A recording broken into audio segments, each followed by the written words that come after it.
As I mentioned, the Prime Minister's truthfulness has been the subject of much discussion in recent times, sparked by the French Prime Minister saying he, quote, knows Scott Morrison lied to him, and winding up yesterday in Parliament back on an old secret holiday.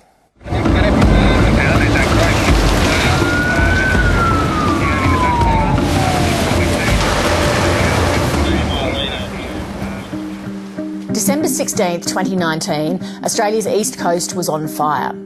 That day, a rumour started that the Prime Minister was in Hawaii.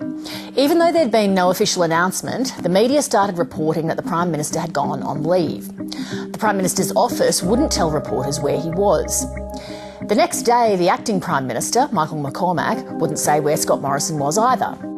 Even when reporter Samantha Maiden confirmed the next day that Scott Morrison was in Hawaii, his office seemed to deny it.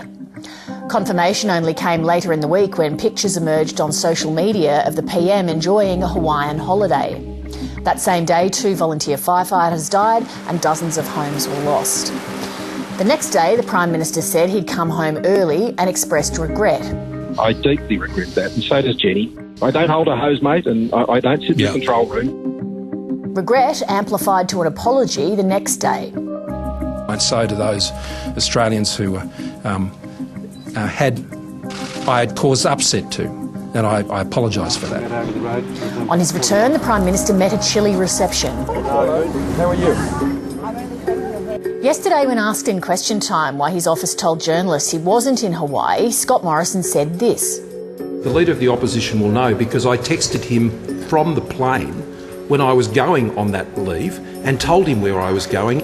Except Anthony Albanese said that wasn't true, and the PM later corrected himself. I want to confirm what the Leader of the Opposition said, that in that text I did not tell him the destination of where I was going on leave with my family. A key question is still why there was the need for all the secrecy in the first place, especially when, on the surface, a political leader taking a break with his family is something the public would entirely understand. Here's how the PM responded to that question in March last year. Leigh, I'm just focused on the things that I took to the Australian people. No, and I just want to know the secrecy. You're not answering what I'm asking. Leigh, well, I've disclosed the issues you've referred to. The Hawaii holiday is one headache, but the Prime Minister has bigger problems in the Parliament. Here's Chief Political Correspondent Laura Tingle. Clearly, we lost in the Senate yesterday, but the fight for us is not over. Threat still holds. The threat still holds. Well, yes, at this stage, yes. Okay. We're getting a taste of the brutal reality of federal politics as 2021 draws to a close. Yesterday, 5 coalition senators voted against the government and with One Nation to try to force the federal government to overturn state vaccine mandates. But things were only looking grimmer for the PM today in the wake of the coalition party room meeting. Your government says that they can't unpick state vaccine mandates. Have you been told that by the Prime Minister? There's an argument there, but I disagree with that. At least 2 coalition senators and an MP have effectively stopped the government being able to pass any contentious legislation for this last sitting fortnight of the Parliament, declaring they will vote against their own government unless it does something about state vaccine mandates. Well, we got 2 pieces of key legislation through the Senate last night, one on protecting critical infrastructure from cyber, the other one on terrorism. There is now also a simmering anger with the PM across a divided party room. Today, MPs and senators were briefed by Attorney General Michaelia Cash on one of the few pieces of legislation Scott Morrison actually wants to get past this Parliament, the Religious Discrimination Bill. Note the wording here. The party room was verbally briefed. It didn't see the very contentious legislation before it voted on it. The Prime Minister is expected to personally table the bill in Parliament later this week, emphasising his personal commitment to it. But the party room agreed today that the bill will be referred directly to a Senate inquiry and, as both supporters and opponents of the bill freely admit, that means it will never be seen again before the federal election.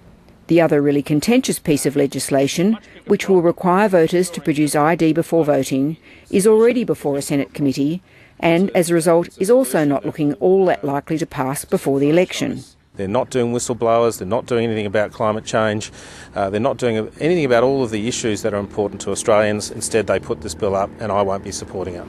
There's something else that the government doesn't seem too keen to move through Parliament, a National Integrity Commission, despite the fact it was another election promise. Thank you, Mr President. I seek leave to move a motion relating to the consideration of the Australian Federal Integrity Commission Bill 2021 as circulated. And the Australian public have been waiting for this.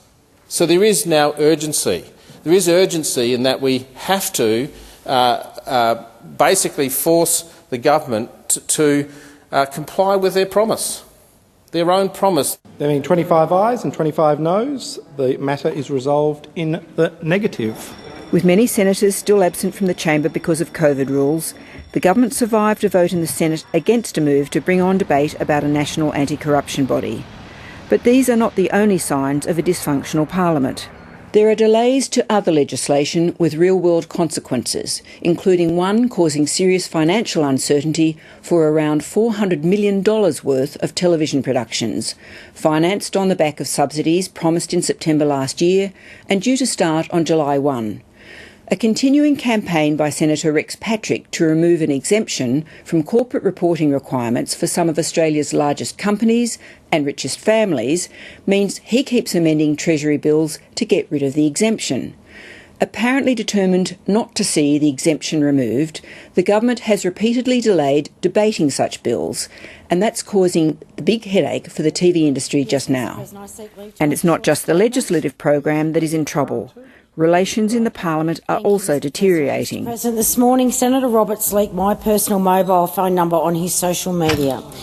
Since then I've received any number of nasty, abusive and threatening phone calls and messages. In the House of Representatives, question time was noticeably more chaotic as the authority of a new Speaker, Andrew Wallace, was tested out by all sides. But the policies we've pursued through the pandemic was not to pay people cash bribes, as the Labor leader wished to do, Mr Speaker. It was an accusation using a term that is a criminal offence. If the Prime Minister used an allegation of bribery, then the Prime Minister should withdraw it. Make no such accusation against any individual member. I said I make none now. Amid the noise, there was the renewal of Labor's quest to probe the PM's record for truthfulness. The Prime Minister claimed he'd never used the phrase Shanghai Sam in relation to former Senator Sam Dastyari. Given he used that exact phrase 17 times on 11 occasions, why did the Prime Minister claim he had never used the term when that simply wasn't true? I'm not aware of the claim that the member is making, and I'm not about to accept claims at face value from those opposite, Mr Speaker. Within government ranks now, backbenchers are alarmed and unhappy. They see a PM whose integrity and truthfulness is now under daily question, who does not control the numbers in his own government and therefore the Parliament. As more than one MP told 7:30 today, the chaotic scenes of the last 48 hours have changed their assessment of the political outlook. While a slide in the polls and chaos might normally suggest a Prime Minister might delay going to an election as long as possible, these sources say they now believe Scott Morrison may choose to have just one fortnight of Parliament back next year before going to a March election. They say the risks of more going wrong and of a potential challenge from Defence Minister Peter Dutton will encourage him to go to the polls earlier rather than later. In the US,